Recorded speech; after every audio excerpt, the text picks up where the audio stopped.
Look, if you are a founder, if you are a business owner, if you have a business that is doing anywhere between $10 million and $100 million in revenue, and you are using HubSpot, I am going to show you the RevPilot signal system. Now, what is special about this system other than the cool name that we have given it? This is after auditing over 300 CRMs, both on close.com, HubSpot, and whatever other platform. We've used hundreds of different CRMs. So we've audited well over 300 CRMs, and we've built over 300 CRMs. So we have a ton of experience at looking at systems, finding what is not working, and then building a better system. Now, we have taken the years of experience in doing this over the last 7 years and distilled it really down into one framework specifically for HubSpot, but you can apply these frameworks to close.com, wherever it may be. We have a lot of videos on close.com. Now, why is it important to have a system that actually works? Why is it important to have a CRM that actually works? Well, when you are spending real money on marketing, and that is making it to your CRM, you're sending those leads to your CRM, there's nothing worse than wondering, where did all my leads go? And it happens every single day to founders and business owners and companies of all sizes. So if you are spending money on ads, or even if you're doing social media, you're doing organic, and you're sending leads to your CRM, if you aren't 100% confident that every lead is being worked, every single lead is being followed up with, that it is being moved through the deal pipeline at the speed at which it's supposed to, that sales reps are treating the lead how it's supposed to be, and you're getting all of the revenue, you're juicing the lemon in its entirety. If you don't feel 100% confident in that, then apply this framework and it will solve all of those problems. You'll have 100% clarity and confidence in how the system actually works. Now, this is really a 6-layer system, and each piece builds on itself, and it starts with the beginning of the process and goes to the end. I'm going to show you step by step exactly how to implement this so that you can make more money inside of your CRM. So without further ado, the 6 layers of the signal system, the first is the S, and the S stands for speed to lead. Now, anytime we are running cold traffic, anytime we have an opt-in on a form, anytime we have an inbound phone number on the website, there's one way your competition will beat you every single time. And that is to ensure that they have a faster response time to that lead. Okay. If you're running cold traffic and you wait an hour and a half to call someone, they're going to forget that they even clicked on your ad. If you have a form on the website and someone filled it out, you can bet your ass that they went and filled out 3 other forms in the process. Okay. So speed to lead is by far the most important. So we want instant reactions to every inbound lead. We want real-time routing to reps. Okay. So we're going to automate the assignment of leads to the appropriate representatives.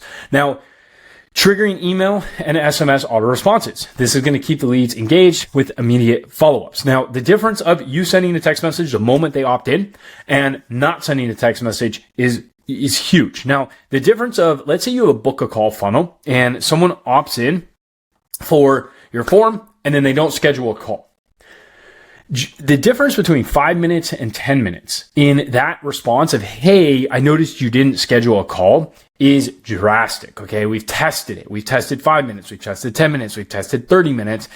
You want to reduce all of this to as little as possible. Okay. People aren't going to get frustrated that you followed up with them. So we want to make sure that these are just absolutely dialed in. Now we have lead source tagging. We want to identify the origin of each lead using the correct UTM parameters, referrals, and channels. We want to make sure internal notifications. So Slack, email, and CRM tasks keep your team informed and don't overwhelm. And then lastly, optional assignments. We implement round robin and rule-based lead assignments for fairness and efficiency. There's a lot of ways to do that inside of HubSpot and other platforms. Now, once we move on from speed to lead, we want to look at insight and visibility. And that's what the I stands for. So a lot of CRMs we go into, we start looking around and we go, okay, cool. Where are the most valuable leads? Where are the leads? If I was going to close a deal right now, where are those leads? And most of the time we get, they probably are in this section right here, but I'm not 100% sure. That's usually what it sounds like when we ask someone.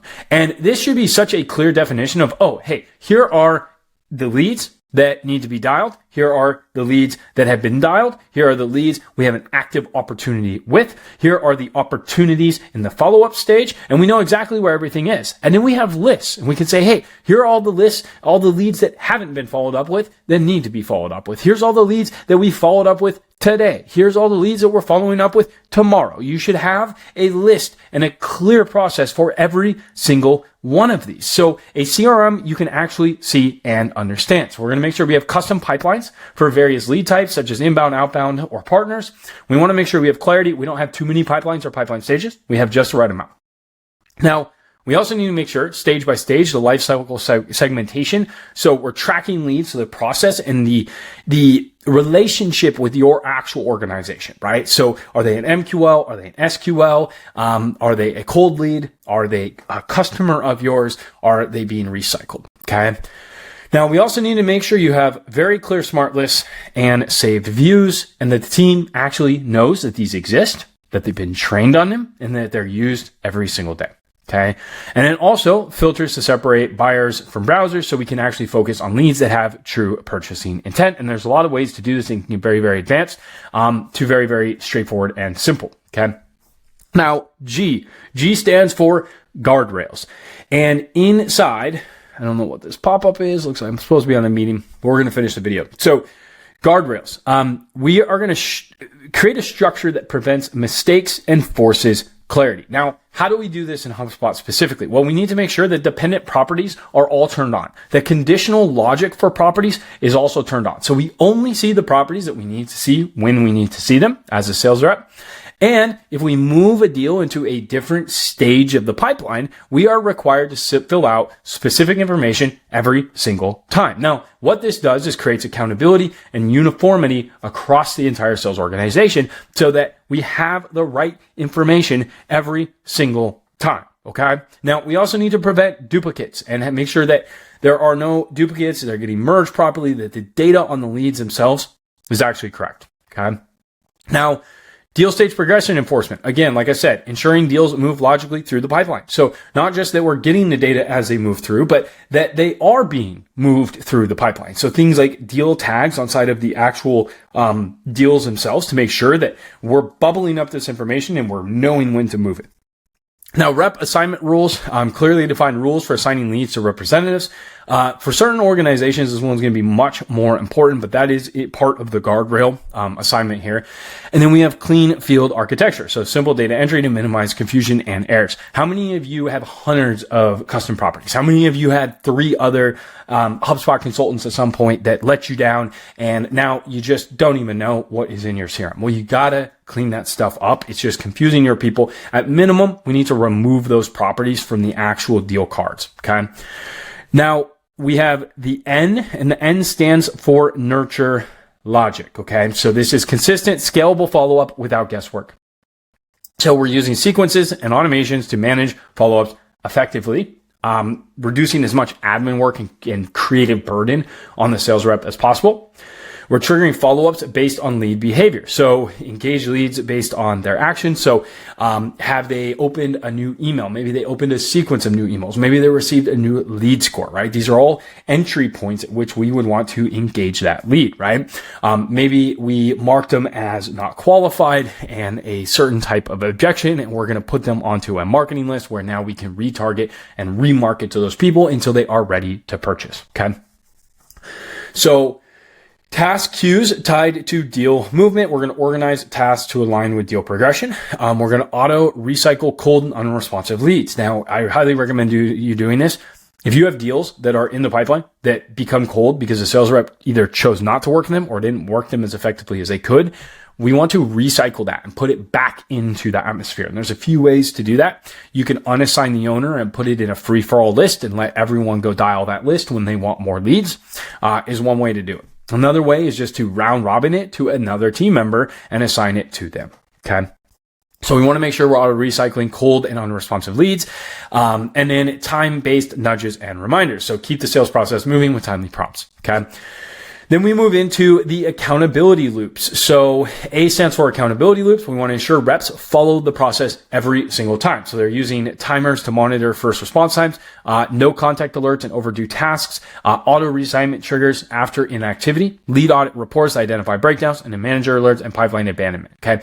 Basically, we are creating checklists that managers can go into at any day and see how many leads have not been moved properly, how many leads are missing information that should have been filled out. And we're making it extremely easy to monitor, okay? Because if you don't have a clean CRM, if you don't have sales reps actually utilizing the system, then you're never going to have a system. It's not going to be a system. It's going to be a free-for-all, okay? And then lastly, you have live dashboards. So we want to track what matters and fix what's broken. And if you notice, this is the last step on here because we have to have all the other stuff in order to have a working dashboard. So we want to have speed of lead reports. We want to have pickup rate by source, rep, time of day. We want to have things like stage conversion rates across each funnel, the forecasting and actual close tracking, and then attribution dashboards. Okay.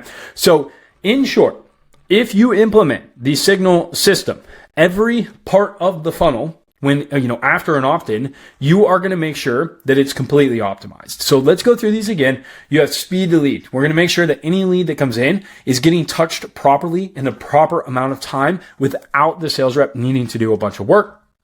We're going to make sure that we have insight and visibility into the CRM. We know where deals are. We know where contacts are. We know who needs to be contacted, who doesn't need to be contacted. And we know how quickly deals are progressing through the sales pipeline so that we can make sales much more efficiently and quickly.